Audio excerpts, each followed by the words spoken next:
Украина нема да прави компромиси за да ја заврши војната, порача Зеленски од Американскиот конгрес.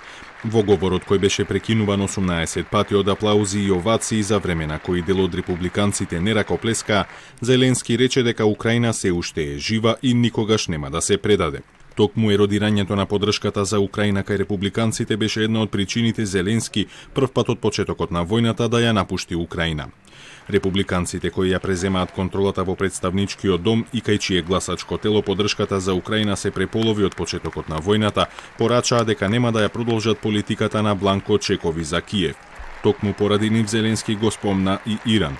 Iranian deadly drones sent to Russia in hundreds became a threat to our critical infrastructure.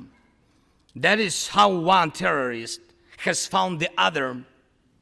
It is just a matter of time when they will strike against your other allies.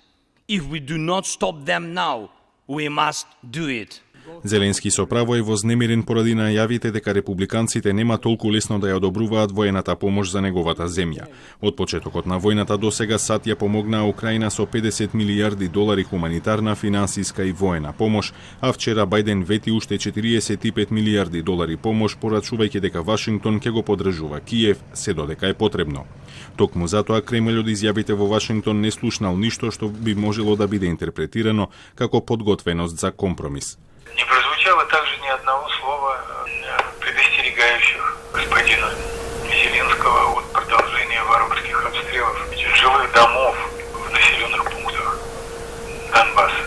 Ну и не прозвучало никаких призывов к миру, реальных призывов к миру, не на камеру, что говорится, а реальных. Это свидетельствует о том, что Соединенные Штаты продолжают свою линию на то, чтобы де-факто и опосредованно воевать с Россией до последнего украинца.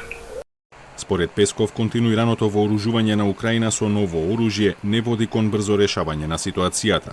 Според проценките на Пентагон, од почетокот на руската инвазија на 24 февруари досега загинале по 100.000 руски и украински војници, а бројот на цивилни жртви изнесува околу 40.000.